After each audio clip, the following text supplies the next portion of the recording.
அன்பான இறை மக்களே, உங்கள் அனைவரையும் நம் ஆண்டவர் இயேசு கிறிஸ்துவின் நாமத்தினால் வாழ்த்துகிறேன். ஒவ்வொரு நாளும் நம்மை பாதுகாத்து பராமரித்து வருகிற இறைவனுக்கு நன்றி அறிதலாக தினமும் மாலையில் குடும்பமாக ஒன்று சேர்ந்து குடும்ப ஜெபம் ஜெபிக்க வேண்டும். அவ்வாறு குடும்பமாக நாம் ஜெபிக்கும் போது ஆண்டவர் நம்மையும் நம்முடைய குடும்பத்தையும் இன்னும் அதிகமாக ஆசீர்வதிக்கிறார். இதுவரை நீங்கள் குடும்பமாக ஒன்று கூடி ஜெபிக்கவில்லை என்றால் இன்று முதல் குடும்ப ஜெபம் ஜெபித்து இறையாசீர் பெறுங்கள். தந்தை, மகன், தூய ஆவியாரின் பெயராலே ஆமீன். திருச்சிலுவை அடையாளத்தினாலே எங்கள் தீயவர்களிடமிருந்து எங்களை மீட்டருளும். எங்கள் இறைவா, தந்தை, மகன், தூய ஆவியாரின் பெயராலே ஆமீன். இறைவா, எனக்கு உதவியாக வாரும். ஆண்டவரே, எனக்கு உதவி செய்ய விரைந்தருளும். தந்தைக்கும் மகனுக்கும் தூய ஆவிக்கும் மாட்சிமை உண்டாவதாக. தொடக்கத்தில் இருந்தது போல் இப்பொழுதும் எப்பொழுதும் என்றென்றும் இருப்பதாக ஆமேன். திருப்பாடல்கள் 103. நெஞ்சே, நீ ஆண்டவரை வாழ்த்துவாயாக. என் அகத்துள்ளதெல்லாம் அவரது திருப்பெயரை வாழ்த்துவதாக. என் ஆன்மாவே ஆண்டவரை வாழ்த்துவாயாக. என் ஆன்மாவே ஆண்டவரை வாழ்த்துவாயாக. அவர் செய்த நன்மைகளையெல்லாம் மறவாதே. என் ஆன்மாவே ஆண்டவரை வாழ்த்துவாயாக. அவர் உன் பாவங்களையெல்லாம் மன்னிக்கிறார், உன் நோய்களையெல்லாம் குணமாக்குகிறார், உன் உயிரை அழிவினின்று மீட்கிறார், அருளாலும் இரக்கத்தாலும் உன்னை சூழ்கிறார். என் ஆன்மாவே ஆண்டவரை வாழ்த்துவாயாக. நன்மைகளால் உன் வாழ்வை நிறைவுபடுத்துகிறார், கழுகுகளின் இளமையைப் போல் உன் இளமையை புதுப்பிக்கிறார். என் ஆன்மாவே ஆண்டவரை வாழ்த்துவாயாக. நீதியின் செயல்களை புரிகிறார் ஆண்டவர், துன்புற்றோர் யாவருக்கும் நீதி வழங்குகிறார். மோயிசனுக்கு தம் வழிகளை வெளிப்படுத்தினார், இஸ்ரவேல் மக்களுக்கு தம் செயல்களை விளங்க செய்தார். என் ஆன்மாவே ஆண்டவரை வாழ்த்துவாயாக. ஆண்டவர் இரக்கமும் கருணையும் உள்ளவர், சினம் கொள்ள தாமதிப்பவர், ஏராளமான காருண்யம் கொண்டவர், ஓயாமல் கடிந்து கொள்பவர் அல்ல, முடிவின்றி கோபம் காட்டுபவர் அல்ல. என் ஆன்மாவே ஆண்டவரை வாழ்த்துவாயாக. நம்முடைய பாவங்களுக்கு ஏற்றபடி நம்மை தண்டிப்பதில்லை, நம் குற்றங்களுக்கு தக்கபடி நமக்கு ஆக்கினை இடுவதில்லை. என் ஆன்மாவே ஆண்டவரை வாழ்த்துவாயாக. ஏனெனில் வானுலகம் பூ உலகத்திற்கு எவ்வளவு உயர்ந்துள்ளதோ அவ்வளவுக்கு அவர் தமக்கு அஞ்சு நடப்பவர்களுக்கு தயவு காண்பிக்கிறார். மேல் திசைக்கும் கீழ்த்திசைக்கும் எவ்வளவு தூரமோ அவ்வளவு தூரத்திற்கு நம் பாவங்களை நம்மிடமிருந்து அகற்றியுள்ளார். என் ஆன்மாவே ஆண்டவரை வாழ்த்துவாயாக. தந்தை தன் மக்களுக்கு இறங்குவது போல் ஆண்டவர் தமக்கு அஞ்சுகிறவர்கள் மேல் இரக்கம் காண்பிக்கிறார். ஏனெனில் அவர் நம்முடைய நிலைமையை நன்றாய் அறிந்திருக்கிறார். நாம் தூசிக்கு சமம் என்று அவருக்கு தெரியாமல் இல்லை. என் ஆன்மாவே ஆண்டவரை வாழ்த்துவாயாக. மனிதனின் வாழ்நாள் புல்லை போன்றவை, வயல்வெளிகளின் பூக்களைப் போல் காற்றடித்ததும் அது வதங்கி விடுகிறது, இருக்கிற இடம் தெரியாமல் போய்விடுகிறது. என் ஆன்மாவே ஆண்டவரை வாழ்த்துவாயாக. ஆண்டவருடைய தயவோவெனில் அவருக்கு அஞ்சி நடப்போர் மீது என்றென்றும் நிலை நிற்கும். அவருடைய நீதியோ அவருடைய உடன்படிக்கையை கடைபிடித்து அவரது கற்பனைகளின்படி நடக்க அவற்றை நினைவு கூறும் தலைமுறைகள் மீது நிலைத்திருக்கும். என் ஆன்மாவே ஆண்டவரை வாழ்த்துவாயாக. ஆண்டவருடைய வார்த்தையை கேட்டு அவருடைய சொற்படி நடக்கும் ஆண்டவரின் வல்லமை உள்ள தூதர்களே, அவரை வாழ்த்துங்கள். ஆண்டவருடைய திருவுளப்படி நடக்கும் அவருடைய ஊழியர்களே, அவருடைய சேனைகளே, அவரை வாழ்த்துங்கள். என் ஆன்மாவே ஆண்டவரை வாழ்த்துவாயாக. ஆண்டவருடைய சகல படைப்புகளே, அவருடைய ஆளுகை செல்கிற இடமெங்கும் அவரை வாழ்த்துங்கள். என் ஆன்மாவே ஆண்டவரை வாழ்த்துவாயாக. என் ஆன்மாவே ஆண்டவரை வாழ்த்துவாயாக. தந்தைக்கும் மகனுக்கும் தூய ஆவிக்கும் மாட்சிமை உண்டாவதாக. தொடக்கத்தில் இருந்தது போல இப்பொழுதும் எப்பொழுதும் என்றென்றும் இருப்பதாக ஆமீன். மார்க்கு அதிகாரம் 3. கை சூம்பியவர் ஓய்வு நாளில் நலமடைதல். அவர் மீண்டும் தொழுகை கூடத்திற்குள் சென்றார். அங்கே கை சூம்பியவர் ஒருவர் இருந்தார். சிலர் இயேசு மீது குற்றம் சுமத்தும் நோக்குடன் ஓய்வு நாளில் அவர் அவரை குணப்படுத்துவாரா என்று கூர்ந்து கவனித்து கொண்டே இருந்தனர். இயேசு கை சூம்பியவரை நோக்கி, எழுந்து நடுவே நில்லும் என்றார். பின்பு அவர்களிடம், ஓய்வு நாளில் நன்மை செய்வதா தீமை செய்வதா, உயிரை காப்பதா அழிப்பதா, எது முறை என்று அவர் கேட்டார். அவர்களோ பேசாதிருந்தார்கள். அவர் சினத்துடன் அவர்களை சுற்றிலும் திரும்பி பார்த்து, அவர்களது பிடிவாத உள்ளத்தை கண்டு வருந்தி கை சூம்பி அவரை நோக்கி, கையை நீட்டும் என்றார். அவர் நீட்டினார். அவருடைய கை மீண்டும் நலமடைந்தது. உடனே பரிசேயர் வெளியேறி எரோதியரோடு சேர்ந்து இயேசுவை எப்படி ஒழிக்கலாம் என அவருக்கு எதிராக சூழ்ச்சி செய்தனர். இயேசுவும் சீடர்களும் திரளான மக்களுக்கு பணிபுரிதல். இயேசு அங்கிருந்து புறப்பட்டு தம் சீடருடன் கடலோரம் சென்றார். கலிலேயாவிலிருந்து பெருந்திரளான மக்கள் அவரை பின்தொடர்ந்தனர். மேலும் யூதேயா, எருசலேம், இதுமேயா, யோர்தான் அக்கரை பகுதி, தீர், சீதோன் ஆகிய இடங்களிலிருந்தும் பெருந்திரளான மக்கள் அவர் செய்தவற்றையெல்லாம் கேள்வியுற்று அவரிடம் வந்தனர். மக்கள் கூட்டம் தம்மை நெருக்கிவிடாதவாறு தமக்காக படகு ஒன்றை முன்னேற்பாடாக வைத்திருக்குமாறு அவர் சீடருக்கு சொன்னார். ஏனெனில் பலரை அவர் குணமாக்கியதால் நோயுற்றோர் அனைவரும் அவரை தொட வேண்டுமென்று வந்து அவர் மீது விழுந்து கொண்டிருந்தனர். தீய ஆவிகளும் அவரை கண்டபோதே அவர் முன் விழுந்து, இறைமகன் நீரே என்று கத்தின. அவரோடு தம்மை வெளிப்படுத்த வேண்டாம் என அவற்றிடம் மிக கண்டிப்பாய் சொன்னார். 12 அழைத்தல். அதன் பின்பு இயேசு மலைமேல் ஏறி தாம் விரும்பியவர்களை தம்மிடம் வரவழைத்தார். அவர்களும் அவரிடம் வந்தார்கள். தம்மோடு இருக்கவும், நற்செய்தியை பறைசாற்ற அனுப்பப்படவும், பேய்களை ஓட்ட அதிகாரம் கொண்டிருக்கவும் அவர் 12 நியமித்தார். அவர்களுக்கு திருத்தூதர் என்றும் பெயரிட்டார். அவர் ஏற்படுத்திய 12 முறையே பேதுரு என்று அவர் பெயரிட்ட சீமோன், செபதேயுவின் மகன் யாக்கோபு, யாக்கோபின் சகோதரரான யோவான், இவ்விருவருக்கும் இடியை போன்றோர் என பொருள்படும் பொவனெர்கேசு என்று அவர் பெயரிட்டார்.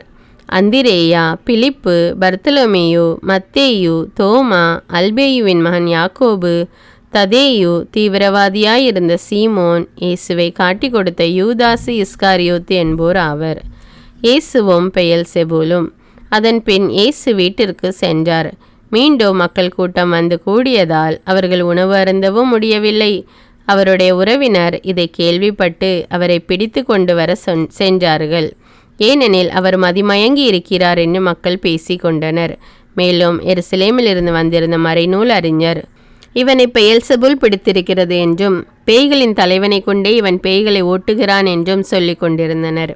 ஆகவே அவர் அவர்களை தம்மிடம் வரவழைத்து அவர்களுக்கு உவமைகள் வாயிலாக கூறியது, சாத்தானை எப்படி ஓட்ட முடியும்? தனக்கு எதிராக தானே பிளவுபடும் எந்த அரசும் நிலைத்து நிற்க முடியாது. தனக்கு எதிராக தானே பிளவுபடும் எந்த வீடும் நிலைத்து நிற்க முடியாது. சாத்தான் தன்னையே எதிர்த்து நின்று பிளவுபட்டு போனால் அவன் நிலைத்து நிற்க முடியாது. அதுவே அவனது அழிவு. முதலில் வலியவரை கட்டினாலன்றி அவ்வலியவருடைய வீட்டுக்குள் நுழைந்து அவருடைய பொருள்களை எவராலும் கொள்ளையிட முடியாது. அவரை கட்டி வைத்த பிறகுதான் அவருடைய வீட்டை கொள்ளையிட முடியும். உறுதியாக உங்களுக்கு சொல்கிறேன், தூய ஆவியாரை பழித்து உரைப்பவர் எவரும் எக்காலத்திலும் மன்னிப்பு பெறார். அவர் என்றென்றும் தீராத பாவத்திற்கு ஆளாவார். ஆனால் மக்களுடைய மற்ற பாவங்கள், அவர்கள் கூறும் பழிப்புரைகள் அனைத்தும் அவர்களுக்கு மன்னிக்கப்படும். இவனை தீய ஆவி பிடித்திருக்கிறது என்று தம்மை பற்றி அவர்கள் சொல்லி வந்ததால் இயேசு இவ்வாறு கூறினார். இயேசுவின் உண்மையான உறவினர்.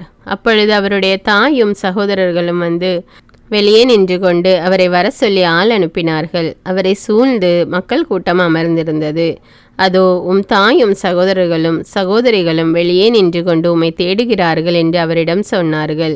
அவர் அவர்களை பார்த்து, என் தாயும் என் சகோதரர்களும் யார் என்று கேட்டு தம்மை சூழ்ந்து அமர்ந்திருந்தவர்களை சுற்றிலும் பார்த்து, இதோ என் தாயும் என் சகோதரர்களும் இவர்களே, கடவுளின் திருவுளத்தை நிறைவேற்றுபவரே என் சகோதரரும் சகோதரியும் தாயும் ஆவார் என்றார். பாவங்களுக்காக மனம் வருந்தி மன்னிப்பு கேட்போம். எல்லாம் வல்ல இறைவனிடமும் எப்போதும் கன்னியான பரிசுத்த மரியாவிடமும் அதிதூதரான தூய மிக்கேலிடமும் திருமுழுக்கு யோவானிடமும் திருத்தூதரான தூய பேதுரு பவுலிடமும் தூயவர் எல்லாரிடமும் நான் பாவி என்று ஏற்றுக்கொள்கின்றேன். ஏனெனில் என் சிந்தனையாலும் சொல்லாலும் செயலாலும் பாவங்கள் பல செய்தேன். என் பாவமே, என் பாவமே, என் பெரும்பாவமே. ஆகையால் எப்பொழுதும் கன்னியான தூய மரியாவையும் அதிதூதர் தூய மிக்கேலையும் திருமுழுக்கு யோவானையும் தூயவர் எல்லோரையும் எனக்காக வேண்டிக் கொள்ள மன்றாடுகிறேன். எல்லாம் வல்ல இறைவன் நம்மீது இரக்கம் வைத்து நம்முடைய பாவங்களை மன்னித்து நம்மை நிலையான வாழ்வுக்கு அழைத்து செல்வாராக. ஆமேன். எல்லாம் வல்ல இரக்கமுள்ள ஆண்டவர் நமக்கு பாவ மன்னிப்பும் பொறுத்தலும் விமோச்சனமும் அளிப்பாராக. ஆமேன். குடும்ப மன்றாட்டு. ஆண்டவர் உலக பெரும் குடும்பமான மானிடத்தின் மீதும் அவருடைய அன்பு குடும்பமாகிய திருச்சபை மீதும் குறிப்பாக அவருடைய பெயரால் இங்கு கூடியிருக்கும் நம் குடும்பத்தின் மீதும் தம் அருட்கொடைகளை பொழிந்தருளுமாறு மன்றாடுவோம். இக்குடும்பத்தில் உறுப்பினர் எல்லோரும் ஒருவருக்கொருவர் அன்பிலும் தேவ அருளிலும் நிலைத்திருக்க வேண்டுமென்று உம்மை மன்றாடுகிறோம். ஆண்டவரே, எங்கள் மன்றாட்டை கேட்டருளும். பகையாலும் விரோதத்தாலும் பிரிந்து வாழும் குடும்பங்களை எல்லாம் உமது திருக்குடும்பத்தின் ஒற்றுமைக்கும் அன்பு வாழ்வுக்கும் அழைத்து கூட்டி சேர்க்க வேண்டும் என்று உம்மை மன்றாடுகிறோம். ஆண்டவரே, எங்கள் மன்றாட்டை கேட்டருளும். இக்குடும்பத்தின் மக்கள் எல்லாம் உமக்கும் மனிதருக்கும் உகந்தவர்களாகி ஞானத்திலும் வயதிலும் அருளிலும் வளர்ந்தோங்க வேண்டும் என்று உம்மை மன்றாடுகிறோம். ஆண்டவரே, எங்கள் மன்றாட்டை கேட்டருளும்.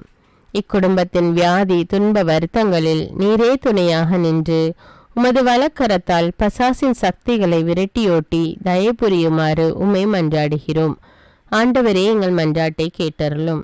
தரித்திரம், வியாதி, சாவு, கவலை இவற்றால் துன்புறும் குடும்பங்கள் எல்லாம் உமது அளவற்ற அன்பிலும் பராமரிப்பிலும் நம்பிக்கை கொள்ளுமாறு உதவி புரிய உம்மை மன்றாடுகிறோம். ஆண்டவரே, எங்கள் மன்றாட்டை கேட்டருளும்.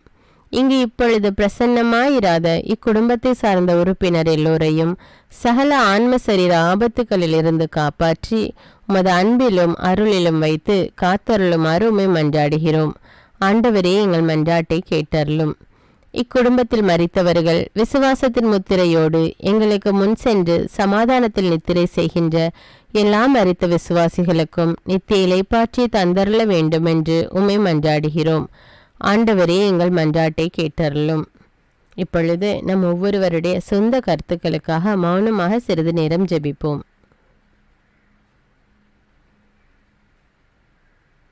எல்லாம் வல்ல சர்வேஸ்வரா, உமது திருமகன் இயேசு கிறிஸ்து மரியாளுக்கும் சூசையப்பருக்கும் பணிந்து குடும்ப வாழ்வை சொல்லறிய புண்ணியங்களால் அர்ச்சிக்க வேண்டும் என்று திருவுளமானீர். அவருடைய பெயரால் இங்கு கூடியிருக்கும் இக்குடும்பத்தை கண்ணோக்கி பாரும். அத்திரு குடும்பத்தின் முன்மாதிரிகையை இக்குடும்பமும் கண்டு பாவித்து இறுதியில் திரு ஏக சர்வேஸ்வரனாய் வாழும் உமது நித்திய குடும்பத்திற்கு வந்து சேர அருள் புரியும். உம்மோடும் பரிசுத்த ஆவின் ஐக்கியத்தில் சர்வேஸ்வரனாய் என்றென்னும் வாழ்ந்து ஆட்சி செய்கின்ற எங்கள் ஆண்டவரும் உம்முடைய சுதனுமாகிய அதே இயேசு கிறிஸ்துவின் வழியாக உம்மை மன்றாடுகிறோம். ஆமீன். இயேசு வாழ்ந்து இறந்தார் என்பது நற்செய்தி அல்ல. அவர் இறந்து உயிர் தெழுந்து இன்றும் வாழ்கிறார் என்பதே நற்செய்தி.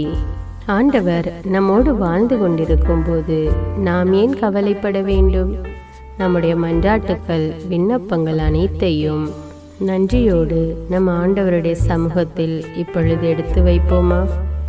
பரலோகத்தில் இருக்கின்ற எங்கள் பிதாவே, விண்ணையும் மண்ணையும் படைத்தவரே, இக்காலத்துக்கும் அரசராயிருக்கின்ற ஒரே கடவுளே, மிகுந்த இரக்கமுடைய இறைவா, படைகளின் ஆண்டவரே, எங்கள் பாவங்களை மன்னிக்கும் தெய்வமே, எங்களுக்கு சமாதானத்தை அருள்பவரே, வெற்றியை கொடுக்கும் தேவனே, எங்களை குணமாக்கும் தந்தையே, எங்களை காண்கிறவரே, வழி நடத்துபவரே, ஆறுதலின் தெய்வமே, தம் ஒரே மகன் மீது நம்பிக்கை கொள்ளும் எவரும் அழியாமல் நிலை வாழ்வு பெறும் பொருட்டு அந்த மகனையே அளிக்கும் அளவுக்கு உலகின் மேல் அன்பு கூர்ந்தவரே, தம்மை நோக்கி மன்றாடும் யாவருக்கும் உண்மையாய் தம்மை நோக்கி மன்றாடும் யாவருக்கும் அருகில் இருக்கும் ஆண்டவரே, உம்மை ஆராதிக்கிறோம், உம்மை போற்றுகிறோம், உம்மை துதிக்கிறோம், உமக்கு நன்றி செலுத்துகிறோம். ஆண்டவராகிய இயேசுவே, எங்கள் மெசியாவே, எங்கள் நல்லாயனே, உலகின் ஒளியானவரே, எங்கள் மீட்பரே, வாழ்வும் வழியும் உண்மையுமானவரே, பரலோகத்திலிருந்து இறங்கி வந்த இயேசுவே, பாவியை தேடி வந்த இயேசுவே, நோயுற்றோரை குணப்படுத்தும் இயேசுவே, உலகின் பாவங்களை போக்கும் செம்மறியே, உம்மை அன்பு செய்கிறோம், ஆராதிக்கிறோம். எங்கள் மீட்பரே, எங்களுடைய பாவங்களுக்காக நீர் சிலுவையில் மரித்து மரணத்தினின்று உயிர் தெழுந்து இப்பொழுது பிதாவின் வலப்பக்கத்தில் எங்களுக்காக பரிந்து பேசிக் கொண்டு இருக்கிறீர். உம்மை எங்கள் மீட்பராக ஏற்றுக்கொண்டு உமது பாதத்தில் விழுந்து உமக்கு எங்களை ஒப்பு கொடுக்கிறோம். உமது திரு இரத்தத்தால் கழுவி எங்களை நீதிமான்களாய் மாற்றும் ஆண்டவரே, நாங்கள் செய்த எல்லா பாவங்களையும், குறிப்பாக எங்களுக்கு சாபத்தை கொண்டு வந்த பாவங்களுக்காகவும் மனம் வருந்துகிறோம். எங்களை மன்னியும் தெய்வமே. எங்கள் முன்னோர்களின் பாவங்களினால் ஏற்பட்ட சாபங்களையும் நீர் சிலுவையில் சுமந்து தீர்த்தீர் என்று விசுவசிக்கிறோம். பாவங்களையும் சாபங்களையும் நீக்கி எங்களுக்கு விடுதலையை தாரும். எங்கள் மீட்பரே, உமக்குள் நாங்கள் மன்னிப்பை பெற்றது போலவே எங்களுக்கு தீமை செய்தவர்கள், எங்களை தவறான பாதையில் நடத்தியவர்கள் அனைவரையும் உமது சித்தத்தின்படியே மன்னிக்கிறோம். எங்களை ஆசீர்வதியும்.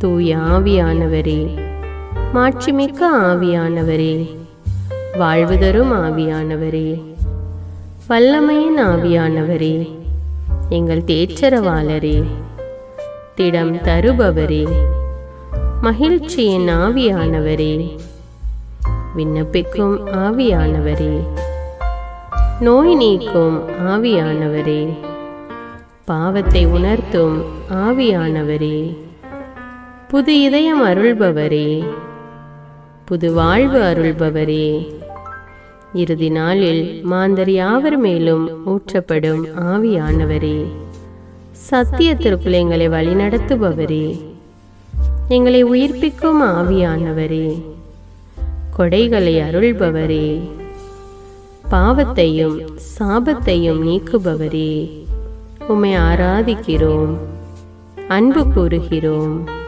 நன்றி செலுத்துகிறோம். எங்களை ஆசீர்வதியும். மூவரு தெய்வமே, எங்களுடைய ஆவி, ஆன்மா, உடலை உமக்கு ஒப்பு கொடுக்கிறோம். எங்கள் ஆண்டவராம் இயேசுவின் வருகையில் நாங்கள் குற்றமற்றவர்களாய் காணப்பட, நீதிமான்களாய் நிற்க உம்முடைய அருளை வேண்டுகிறோம். தூய்மையின்றி எவரும் கடவுளை காண முடியாது என்ற உண்மையை நாங்கள் அறிந்திருப்பதால் தூய்மை எங்கள் சிந்தனைகளை ஆட்கொள்ள வேண்டுமாய் உம்மிடம் தாழ்ந்து பணிந்து மன்றாடுகிறோம். நீங்கள் இயேசுவை ஏற்றுக்கொண்டபடியே அவருக்குள் வேறு கொண்டவர்களாகவும் அவர் மேல் கட்டப்பட்டவர்களாகவும் அவருக்குள் நடந்து கொள்ளுங்கள் என்ற மறை உண்மை எங்கள் வாழ்வின் அனுபவமாக உம்மிடம் ஜெபிக்கிறோம். நாங்கள் இயேசுவாக வளர்வதற்கு எங்கள் இதயத்தில் விருப்பத்தை உருவாக்குமாறு மன்றாடுகிறோம். உங்கள் பகைவர்களிடம் அன்பு கூறுங்கள். உங்களை சபிக்கிறவர்களை ஆசீர்வதியுங்கள். உங்களை பகைக்கிறவர்களுக்கு நன்மை செய்யுங்கள். உங்களை துன்புறுத்துவோருக்காக இறைவனிடம் வேண்டுங்கள் என்ற உமது திரு வசனங்களின்படி நாங்கள் வாழ்வதே உமது திருவுலமாகையால் உமக்கு கீழ்ப்படிந்து வாழும் அருளை எங்களுக்கு தாரும் சுவாமி. தீமையை நன்மையால் வெல்லுங்கள் என்ற இறை வார்த்தையின்படியே தீமைக்கு பதில் நன்மை செய்யும் திவ்ய சுபாவத்தை எங்களுக்கு தாரும். என் பொருட்டு மக்கள் உங்களை இகழ்ந்து துன்புறுத்தி உங்களை பற்றி இல்லாதவை பொல்லாதவை எல்லாம் சொல்லும்போது நீங்கள் பேறு பெற்றவர்களே, மகிழ்ந்து பேறு வகை கொள்ளுங்கள். ஏனெனில் விண்ணுலகில் உங்களுக்கு கிடைக்கும் கைமாறு மிகுதியாகும் என்ற உமது போதனையின்படியே எங்களுடைய இறை வாழ்வில் மற்றவர்கள் எங்களை புறக்கணிக்கும் போதும் நிந்தைக்குள்ளாக்கும் போதும் தீயதை பேசும்போதும் நாங்கள் அமைதி காத்து உமது பாடுகளை தியானித்து மிக சிறிய பாடுகளும் எங்களை இயேசுவை போல மாற இயேசுவுக்கு சாட்சி பகர உதவும் என்றுணர்ந்து அதுபோன்ற சூழ்நிலைகளில் உமக்கு நன்றி கூறுவதே உயர்வானது என்று நாங்கள் உணர செய்தருளும். இயேசுவே, கடவுள் வடிவில் விளங்கிய நீர் உம்மையே வெறுமையாக்கி அடிமையின் வடிவை ஏற்று மனிதருக்கு ஒப்பானீர். மனித உருவில் தோன்றி சாவை ஏற்கும் அளவுக்கு அதுவும் சிலுவை சாவையே ஏற்கும் அளவுக்கு கீழ்ப்படிந்து உம்மையே தாழ்த்தி கொண்டீர். உன்னதங்களில் வாழும் நீர் எங்களுடைய மீட்புக்காக உம்மையே தாழ்த்தி பூவுலகத்திற்கு வந்ததை நாங்கள் உணர செய்தருளும். உமது தாழ்மையையும் தூய்மையையும் நாங்கள் அணிந்து கொள்ள எங்களுக்கு அருள் தாரும். மற்றவர்கள் உயர்விலும் மேன்மையிலும் நாங்கள் மகிழ்வடையும் மனதை எங்களுக்கு தாரும். பிதாவின் திருவுளத்தை நிறைவேற்றுவதே என் உணவு என்றுரைத்த இயேசுவே, பெருமையையும் சுயநீதியையும் எங்களிடமிருந்து நீக்கி தேவ நீதியை எங்களுக்குள் வைத்தருளும். மற்றவர்கள் எங்களுக்கு என்ன செய்ய வேண்டும் என்று நாங்கள் விரும்புகிறோமோ அதையே அவர்களுக்கு செய்ய வேண்டும் என்ற உமது போதனைக்கேற்ப மற்றவர்களுக்கு நன்மை செய்யவும் உதவவும் கொடுக்கவும் எங்களுக்கு உதவியருளும். எங்கள் ஆண்டவரே, நாங்கள் மீட்பின் அனுபவத்தோடு என்றும் வாழ, பாவ மன்னிப்பின் நிச்சயத்தை தொடர்ந்து அனுபவிக்க, பகைவர்களையும் அன்பு செய்ய, வேதனையுறும் உள்ளங்களுக்கு மகிழ்ச்சியை அளிக்க, எதிர்பார்த்த ஒன்று நடவாத போதும் அமைதியுடன் வாழ, காரியங்கள் போதுமான அளவு நடைபெறாத போதும் பொறுமையுடன் வாழ வேண்டும் என்றே நிந்தைக்குள்ளாக்குபவர்களிடமும் கனிவு காட்ட, புறக்கணிப்பவர்களுக்கும் நன்மை செய்ய, நண்பர்கள் உண்மையற்றவர்களாக மாறும்போதும் நாங்கள் உண்மையுடன் இருக்க, கடுமையான சோதனைகளிலும் தன்னடக்கத்துடன் வாழ, தூய கோலத்துடன் உம்மை வழிபட, விசுவாசத்திலிருந்து மகா விசுவாசமான வாழ்விற்கு கடந்து செல்ல, ஜப வீரர்களாய் வாழ, இயேசுவின் சீடர்களாய் வாழ, இயேசுவுக்கு சாட்சி பகர மன்றாடுகிறோம். எங்கள் விண்ணப்பங்களை ஏற்று ஆசீர்வதியும். எதை பற்றியும் கவலைப்பட வேண்டாம். ஆனால் நன்றியோடு கூடிய இறைவேண்டல், மன்றாட்டு ஆகிய அனைத்தின் வழியாகவும் கடவுளிடம் உங்கள் விண்ணப்பங்களை தெரிவியுங்கள். அப்பொழுது அறிவெல்லாம் கடந்த இறை அமைதி கிறிஸ்து இயேசுவோடு இணைந்துள்ள உங்கள் உள்ளத்தையும் மனத்தையும் பாதுகாக்கும் என்ற உமது கட்டளையின்படியே எங்கள் விண்ணப்பங்களை உமது பாதத்தில் சமர்ப்பிக்கிறோம். குறிப்பாக இப்பொழுது உங்களுடைய விண்ணப்பங்கள் என்னவென்று மௌனமாக கூறுங்கள். சர்வ வல்லவரே, விண்ணப்பத்தை கேட்பவரே, இரக்கங்களின் கடவுளே, ஆசீர்வதிக்கிறவரே, அற்புதங்களையும் அதிசயங்களையும் செய்பவரே, உமது திருவுளத்தின்படியே எங்களை ஆசீர்வதியும். உம்மை நாங்கள் காண்பதற்கு எங்கள் கண்களை தூய்மையாக்கும். உமது குரலை நாங்கள் கேட்பதற்கு எங்கள் செவிகளை திறந்தருளும். எங்களுக்கு ஆறுதலையும் தேறுதலையும் சமாதானத்தையும் தந்து ஆசீர்வதியும். உமக்கு நன்றி செலுத்துகிறோம். கோடானு கோடி நன்றி செலுத்துகிறோம். துதி, கன, மகிமை, மாட்சிமை யாவற்றையும் உமக்கே செலுத்துகிறோம். எங்கள் ஆண்டவராம் இயேசுவின் இனிய நாமத்தில் ஜெபிக்கிறோம் எங்கள் நல்ல பிதாவே, ஆமீன். இந்த வீடியோ உங்களுக்கு பயனுள்ளதாக இருந்தா என்பதை எனக்கு கமெண்ட்ஸில் தெரியப்படுத்துங்கள். மேலும் இந்த வீடியோவை பிறரோடு ஷேர் செய்து கொள்ளுங்கள். நன்றி.